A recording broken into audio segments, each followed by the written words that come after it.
cetak dan elektronik yang kami hormati, saya sampaikan bahwa sidang tadi berlangsung dengan baik.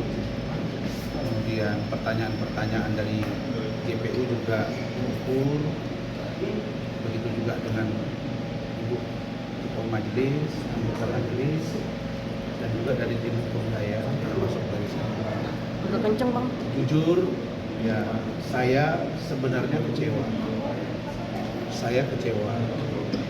Kenapa kok ada wartawan yang datang meliput tapi dijadikan saksi? Padahal diatur undang-undang pokok pers, diatur di dalam kode etik jurnalistik, diatur dalam tugas fungsi dan pokok Dewan Pers. Saya sudah baca dan saya uraikan satu persatu. Apalagi saudara Salsabila ini, di antara kalian ini saya kenal semua ini, kecuali dia. Jarang dia ketemu saya dan hanya mengaku satu kali datang, tapi mengetahui banyak hal. Kan aneh juga. Kemudian dia kaget katanya, tiba-tiba datang surat, terus mengarah ke dia. Saya saja yang sudah sering ketemu kalian masih dengar bisa suara Faisal ini, saya dengar, saya ingat. Rifa saya dengar, Nando saya dengar suara, Eki, terus ini Halina, nah kamu saya bisa dengar. Tapi kok dia ini saya kurang dengar, Christine. Nah, tetapi yang menjadi pertanyaan saya, dia nggak bisa jawab. Kenapa penyidik kirim surat langsung ke dia dan penyidik tahu bahwa dia yang berbicara itu? Ini kan nggak logis. Tetapi karena semua keterangan dia menguntungkan saya. Pertama, dia mengakui bahwa Iklim Hakim jelas dalam preskon itu menyebut saya di awal tidak ingin memakai pengacara terkenal. Ada dalam dakwaan juga ada, bisa kalian buka.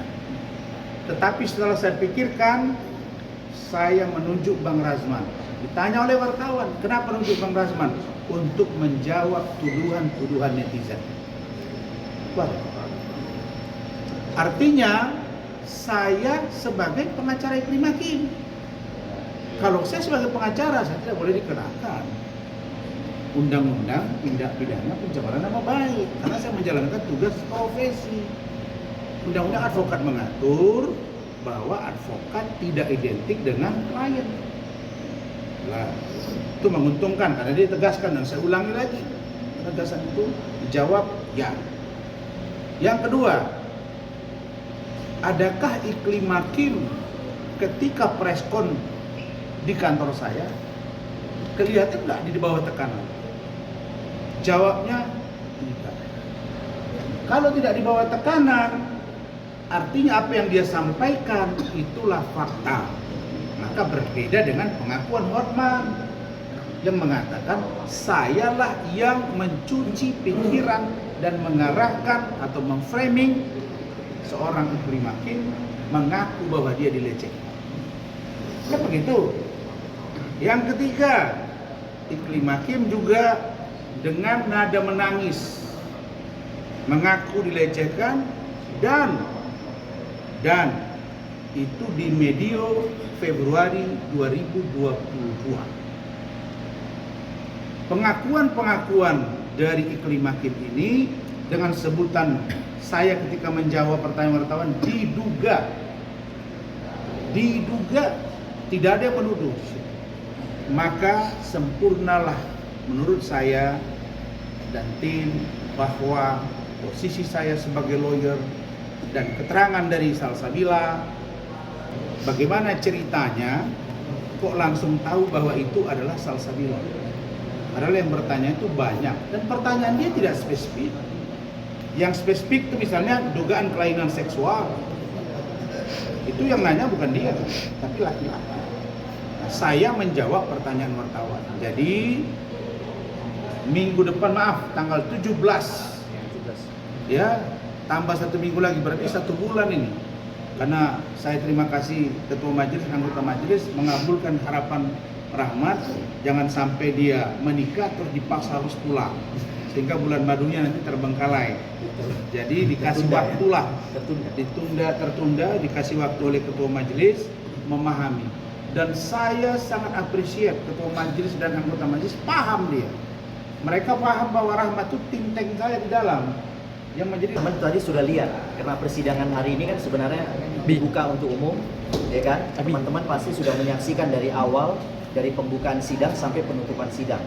Artinya keterangan saksi hari ini yang berinisial S ya, oke, dari redaksi mana tadi? Indigo ya, itu jelas menguntungkan Bang Rasman. Oke, jelas menguntungkan Bang Rasman, sehingga hari ini kesaksian yang bersangkutan itu jelas apa adanya, tidak dibuat-buat. Jadi jaksa juga berulang kali kan menanya bahwa keterangan hari ini adalah keterangan yang sebenarnya. Jadi kalau ada keterangan yang tidak sesuai dengan BAP, saya rasa itu adalah upaya penyidik untuk menggiring suatu proses penyidikan. Ya, tapi hari ini majelis hakim memberikan ruang kepada saksi, memberikan keterangan yang seluas-luasnya, dan dia cuma bilang saya cuma nanya kepada Kak Iklima 3 pertanyaan saja. Ya kan Bang Rasman kan? Yang pertama adalah terkait dengan kronologi, yang kedua kemudian terkait pertama kronologi, kedua bahwa kalau misalnya alat bukti tidak cukup bagaimana efeknya, ya kan? Ketiga apa? pertanyaan verbal. Oh ya, pertanyaan terkait verbal dan non verbal itu, dugaan pelecehannya, ya. Oke, jadi keterangan dia bahwa dia menyampaikan semua dijawab oleh Iklima, tidak ada yang dijawab oleh Bang Rasman, itu jelas. Yang kedua saya tanya bahwa selama ini kan terdakwa Iklima kan menyampaikan bahwa semua diajarin atau digiring-giring oleh Bang Rasman, di framing.